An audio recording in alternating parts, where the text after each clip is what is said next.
Hello, guys, and thank you for being here with me today at the Daily Magazine's interview. It's such a great opportunity to do this interview with you, and I'm sending you a lot of hugs and greetings from Romania. We send you a lot of hugs and greetings too. First of all, I want to ask you guys, how are you? I know this is a very, very tough question. We're okay, actually. We're actually one of the few lucky musicians who still have something to look forward to, being Eurovision. You know, we have something to yeah. We still rehearse. We were working on an album that's going to be released in May. Yeah. So we were busy, and I think in these difficult times, being busy is a way to stay healthy, you know, and to stay mentally healthy as well. Because last year, you know, like when we heard that Eurovision got cancelled, we immediately realized it was very serious for all musicians in the world, you know, because we realized that all gigs would be cancelled all over the world, and musicians these days, they live from live performances, you know. Yeah. So that was really hard, but luckily we had something to do. We had to work on an album. We had to kind of like, you know, write songs. So that kept us busy, and that's good, you know. I know Eurovision is it's a blessing for everybody this year. It was such a huge change when all of us heard that it's not going to take place in 2020. It was the first time in history, and I think everybody was a little bit lost. Yeah. As a band, you have a long history with such many changes around you. So I want to ask you, why do you think you managed to maintain the band in its current form and its success over time? Oh, yeah, it's a good question. I guess we always questioned ourselves, you know, like we questioned our existence. We never took stuff for granted. We always wanted to evolve, you know. When we released our first album, it was really popular in the underground all over the world. And still we decided to make a second album that was completely different, you know. So we always evolved without forgetting what our core is, you know, without forgetting what our blueprint, musical blueprint is. And I think that's important, you know. People don't want to eat the same thing twice, so you need to kind of like evolve through the years, but at the same time they love you because for who you are, you know. So it's all about a balance. I think it's a balance between staying true to yourself and at the same time trying to fight that staying true to yourself, you know. It's that contrast that kept us going. And also, you know, we always, it's our passion music, you know. So even when singers left or whatever, we just always felt there was a chapter was written, but that the book wasn't finished yet, you know. And that kept us. That's nice said.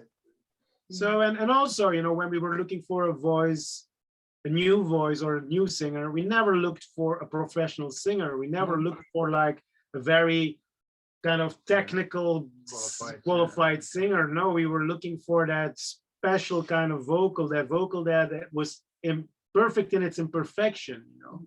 And I guess that's really important, because otherwise our music being orchestral could become maybe too kitsch or something. But because there's always this voice that was like a bit different and a bit you know, had some edge, combined with then, you know, our musical universe, that combination was really important, I guess.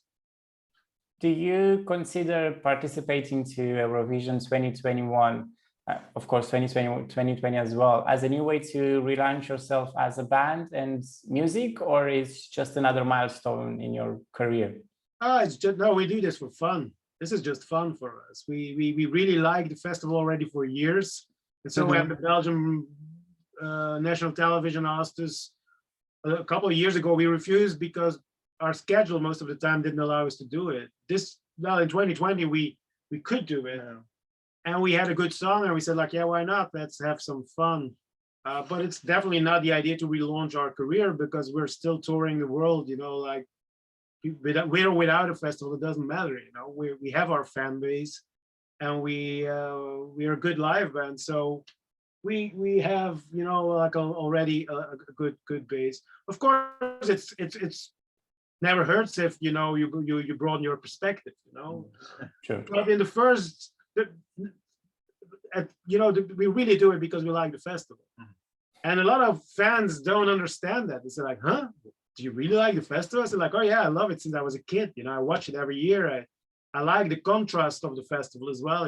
Like sometimes it's intimate, sometimes it's grotesque, sometimes it's camp, sometimes it's cool, sometimes like it's all these contrasts that make it really interesting and really cool to watch.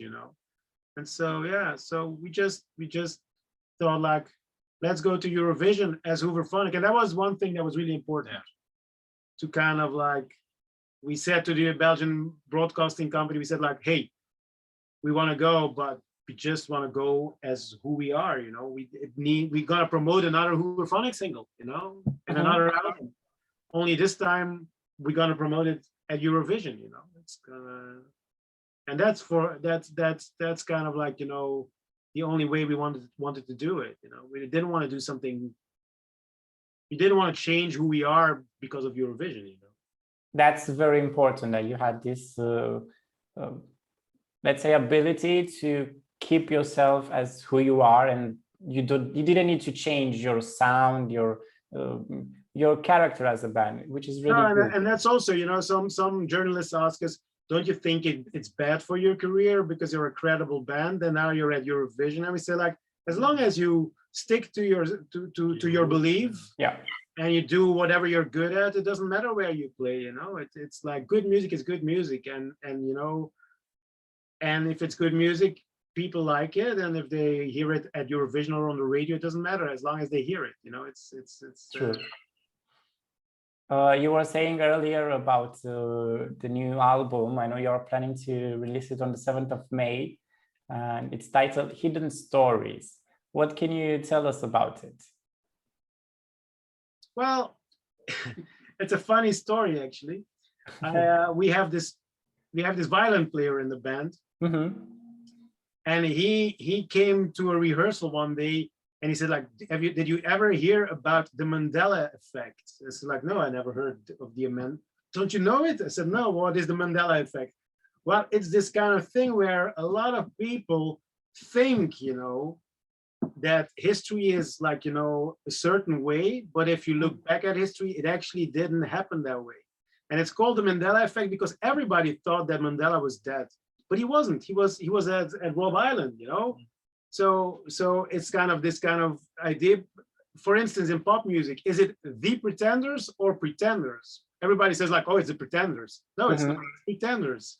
So sometimes our memory completely fools us. That's actually what it's about. And so at some point I was in Italy co-writing with a friend of mine, Chantal Saroldi, and she asked, what do you want to write about? I said like, let's write a song about the Mandela Effect, And so we started writing about hidden stories, about your own future, your own past that you kind of like don't remember perfectly anymore. And actually, we all do it, When you look at your past, you sometimes make it a bit more good looking than it actually was, Like sometimes you upscale it or you downscale it, and so that's hidden stories. And then the work title of the album was A Glitch of the Heart, but at some point, I don't know when, everybody fell in love with the song, fell in love with the song Hidden Stories. Even the guys from Belgian national television said like, shouldn't we go with that song to Eurovision? It's like, no, we can't do it. It's 4 minutes and I can't edit it, I can't, it needs to be 3 minutes for Eurovision. And that's the moment where everybody fell in love with that song that we decided to call the album Hidden Stories. And in a way, it's actually a good title because a lot of the songs on the album are kind of hidden stories, Sounds so interesting. And now that you said it, I had no idea about the Mandela Effect. It's something new, but I will definitely. You should look it up, Mandela Effect. Yeah, it's also I like will research it. In James Bond, you have like Jaws, the guy with the teeth.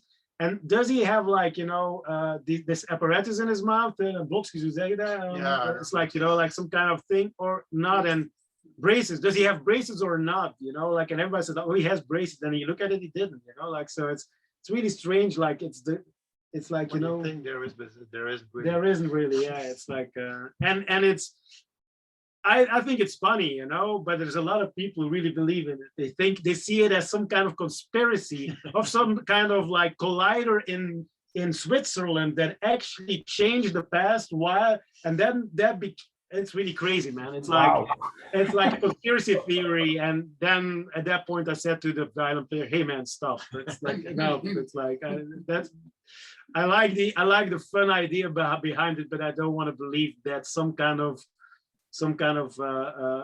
scientist kind of changed the past, and that's why now everything has changed, you know. It's definitely an interesting thing that I will definitely research, because it sounds nice. Yeah. Do you consider participating to Eurovision? I don't know, what are your personal expectations from accepting this challenge? We learned one thing last year with Release Me. We learned that you can't predict anything. No. It's like, you know, Release Me didn't do well in the polls. Release Me didn't do good in Belgium, you know, like people didn't like it. And then in the end, when they did like the online alternative festival, you know, it was voted second by the fans, you know, by the public. So it showed to us that it actually is impossible to predict something. So the only thing you can do is have fun, you know, go there, have fun, perform, try, give your best shot, the best shot possible at the song, you know, and the rest is out of your hands, you know. This year, if you look at the competition, there's a lot of good songs. Not all songs are our cup of tea, but we're not stupid, you know. We also see there are catchy tunes, you know, like that are very instant. So yeah, it's really interesting, you know, like it's very interesting to see the competition and the variety of different kind of styles and different kind of ideas. But in the end, we just released another single called The Wrong Place, you know, so we'll see what happens. We don't know, you know. And some people in Belgium, of course, now there's a lot of pressure on our shoulders, because last year, you know, we ended in total with the professional jury and the public vote. We ended 5th. So now, you know, in Belgium, everything that is not in the top 5 is not good. It's like, so it's like the weight is on our shoulders. Pressure is high, yeah. But you know, like we don't know. You know, we know there's some strong competition. Like France is very good. Romania has a good song this year. Very good. Although I like the one of last year as well. Yeah, last year was but this one is also very nice. So I think Russia actually is quite strong. It's To be honest, last year's Russia song, I didn't quite get it. It was a song they were singing in Spanish, a lot of languages. But yeah. Russia last year, yeah. I thought it was funny, but I didn't. It's like, it was not politically correct. That's true. True. But it was funny. I thought it was funny. And this year, I think Bulgari it's very Billie Eilish, but it's nice, you know. Mm-hmm. There's a good variety of styles of music, you know. Like that's what I like about Eurovision, because it brings a lot of cultures, music styles onto one stage. Yeah, definitely. And you have so many songs that you can choose from to make them your favorites. Yeah, you know, like, but also, you know, last year, you know, I said like, you know, I don't like every song that gets released on Eurovision, but that's why I like the program, because I'm always looking for these couple of songs that I really like, you know. And then there's like maybe 4 songs that you don't like, and then suddenly there's something happening, like Salvador Sobral, you know, a couple of years ago, the Portuguese guy, you know, like suddenly magic happened, you know. It was a song that was beautifully, well, the performance was beautiful, everything was perfect.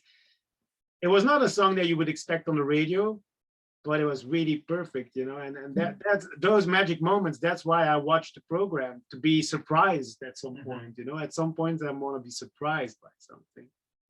I also kind of like Holland, who won, you know, with Duncan Lawrence. But the first time when I heard the song, I immediately connected to the song, so I knew like that was really strong, and I knew like this could win, you know. It's talking about songs and starting from the title of your own song with which you participate at Eurovision, you know, there's a saying, wrong place at the wrong time.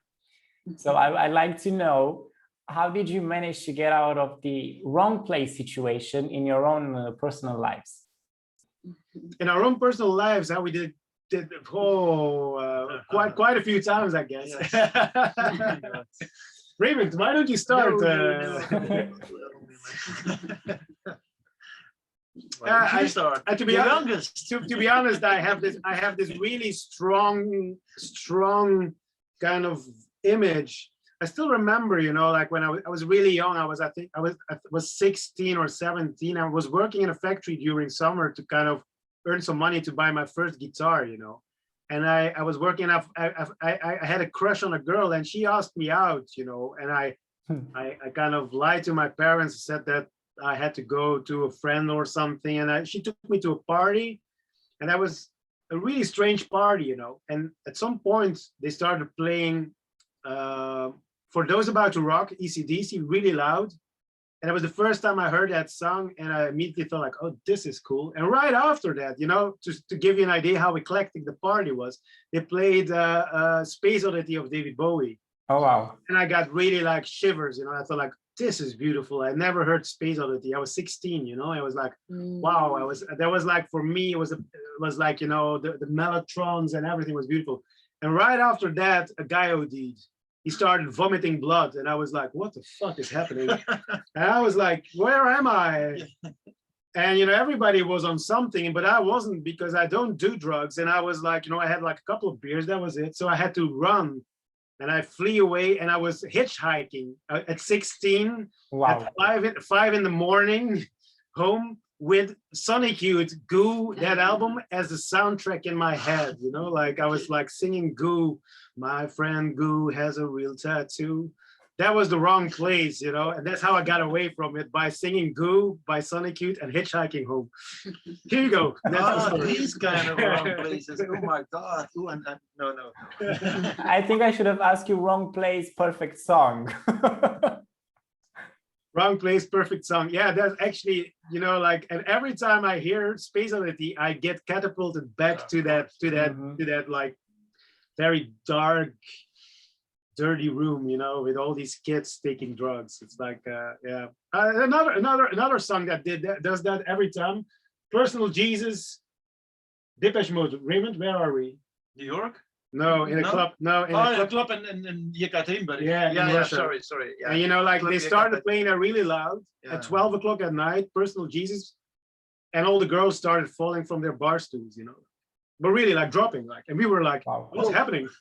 So we were trying to help them, and the guys were like, no, leave them. They're just too drunk. It was like, yeah, but they probably heard it. No, it's okay. You know, it's like, that was weird as well. Yes. Very weird. Then they took us to a party where there was like a cinema projection of Blue Velvet, David Lynch, with no sound, and just guys like watching it. Very weird. Yeah. So we can go on, you know, like for a couple of more hours, you know. So like, we have a normal. And now we're going to Eurovision. Rotterdam. Do you feel that over time your music managed to change people's life? What do you think of the power that you guys have? Well, you know, to be honest, we once actually had that discussion, you know. At some point, Geike said, like, you know, I'm not that special. And it's like, well, you can't say that, because you have more impact on people's lives than you probably think you have. Yeah. And then after that, we had that discussion. A girl came to us and she said, like, I went through a really hard time, and your music really helped me getting through that time, and actually prove what we were talking about. Yeah. But sometimes it's difficult because we're just normal people with normal lives, you know, like, so it's very difficult to Exactly. And also what I've been realizing is I've been kind of downplaying music, because you know, there's a lot of pressure when you go on stage and stuff like that. So, and we bring out new music, and some people call it your new babies and stuff like that. So if you think of it as being human life, we put our soul into it, and our hearts and sweat. But it's not human baby. So I have to keep telling myself it's just pop songs. It's but it does touch people. It is really it does, you know, like so and you know, it's nice to realize. I always reflected to myself whenever I feel bad, I play like the Divine Comedy. And it's like, you know, the guy has really like these bittersweet lyrics and sometimes with some humor in it, you know, and it just makes me feel better. So music is a powerful thing, you know. And even Sigur Rós, you know, the Icelandic band, they've proven that you don't even have to understand the lyrics to kind of be emotionally touched by it. It's like the notes are even more universal than the lyrics. And that's probably all as well, you know, with the Wrong Place, our song, you know, for Eurovision. Of course, there's witty lyrics with tongue in cheek and dark humor, but on the other hand, I always think like for a competition like Eurovision, the music is not even more important because 100 million people watching, not everybody understands English, you know, like so. In the end, it's, you know, it's just sounds that needs to emotionally get to people, you know. But it's sometimes it's difficult because we have a very special life, and when we're on the road you feel that, and then you get back home and you go do your groceries, you know, and then you're in the supermarket and then there's that woman comes and watches, oh, you have toilet paper, and then like, yeah, of course I have toilet paper, what do you expect, you know, that I, you know, like, and I eat sausage as well, you know, I don't eat caviar every day, you know, like I like sausage, what's wrong with sausage, you know, like, so sometimes it's very confronting, you know, because on the road on tour you have like a tour manager and everything is done for you. Then you get back home and suddenly normal life starts again, you know, like it's sometimes it's very schizophrenic in a way. Now I'm craving hot dogs. Thank you. No, I'm craving for that in Romania, that pastry that's charcoal with sugar on the outside, you know, like how is it called? Oh, I forget the name always. Like it's like, you know, it's not only in Romania, you know, but it's like a round thing, you know, like, and it's like, I think it's kurtos. Yeah, I think that's it. It's a Hungarian. Is it? Delicacy, yeah. It's not. I don't think it's from Romania. Even the name. I've seen it in Hungary, but I also seen it in Romania and I think I saw it in Croatia as well. So it's it's everywhere. It's everywhere. Also what is very, very typical Romanian food. Yeah. Also in Czech Republic, they have. Yeah, that's true. Yeah, in Prague. Yeah. I remember I went there for Christmas. What is very typical for Romania? What is typical for Romania? Yeah. Sarmale, slănină. And what is it? And shawarma after you go clubbing, I guess. Okay, next time we're in Romania, we go clubbing together. Perfect. I know the place, and you should play there, guys. Actually, is it the wrong place or is the good place? Well, both. Because of the pandemic, when it comes to concerts with live audience, unfortunately, all we can do is relive memories. And sometimes I do that because I feel like my life is on pause without this type of art. So I want to ask you, what was by far the most memorable concert for you? A Hooverphonic concert of a concert that we saw? That you saw or that you had? Yeah, okay. Let's start with the Hooverphonic gig. Oh my God, we have a few. Yeah, we have For me, still, that's fresh in my mind. I think that's the one in Gainesville. Gainesville. The first one in the States. Yeah, that was special. There was, of course, you know, we're a small Belgian band, and we were on tour with Fiona Apple. She was huge in the States, and so the first night in the States we played in a big theater, you know, like I think 3,000 capacity theater, and we get on stage and we start playing, and the crowd goes really nuts, you know, they go really completely berserk. And we're from Belgium. We think like, oh, they probably think we're Fiona Apple. They're just wrong, you know. They kind of like mixed us up with. But then the next song, they started singing along with our songs. So we thought like, fuck, they know the lyrics. they really know our music, and we were really watching at each other like, is this happening? No, this is not possible. So that was No, in that way, it was kind of special. that was a special gig. It was in quite contrast to the one with the one of Birmingham, Alabama. Yeah. Well, totally. Yes. Did I talk about Alabama? No, I didn't talk about. And I think another great gig was, you know, I still remember being in Galatasaray University in Istanbul. Mhm. We played there at the university campus, you know, and it was really beautiful. It was outside. You could see the Bosphorus. You could see the bridge between Asia and Europe, and we were on stage, and we started playing. And actually, that was the only time in our career that they sang along with every song. Yeah. But every song, not only the hits, but also the album tracks and stuff. We were like, this is a hidden camera program, and they do this to kind of fool us or to trick us or something. But they were really, that was really amazing. And then we got off stage, and Lordi won with rock and roll, hard rock hallelujah. In the backstage, we got back off stage, and it was like, you know, it was Eurovision, and the TV was on in the backstage, and we saw like, you know, all the counting of the points, and then finally Finland won with hard rock hallelujah. Yeah, My God. we'll never forget that. No, that's true.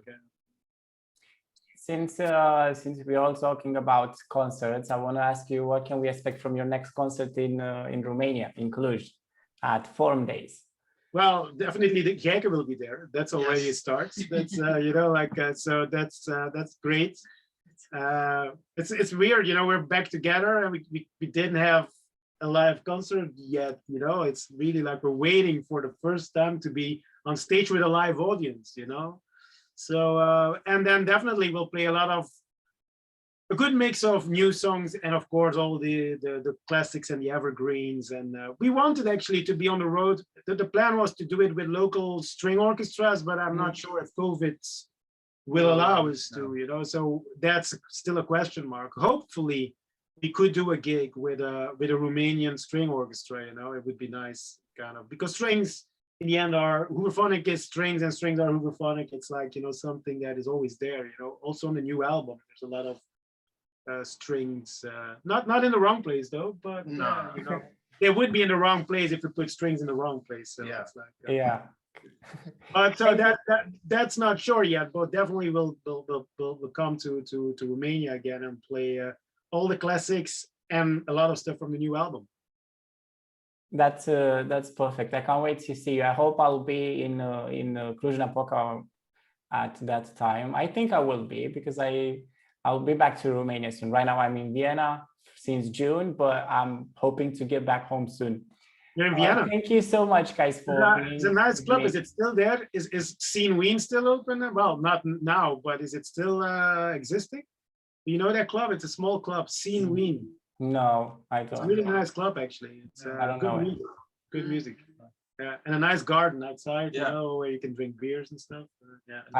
I've never been to that club. Usually I go to Cluj for work or for concerts, Electric Castle and stuff like No, that. I'm talking about Vienna. I'm talking about. Oh, Vienna. I don't know. I didn't have the chance to go out in Vienna yet because everything was closed. So So you just went to Vienna in the lockdown and nothing was.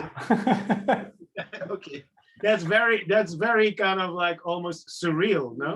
I came actually to visit my sister in June last year, and I decided to stick around. So I'm having a long vacation. Oh, very cool. And you have fun? Oh, well, it's fun staying in the house with 3 kids and my sister and my husband. You're in the wrong place, man. Yeah, we you're in wrote a the wrong song. place. We wrote a song for you. Thank you so much, guys, My for pleasure. being with me today. It was a pleasure getting to know you.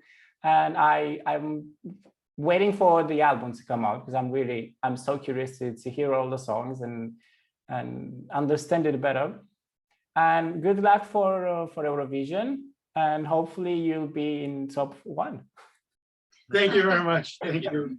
Bye. Bye. Bye. Thank you. Bye-bye. Bye. Bye. Take care. Bye.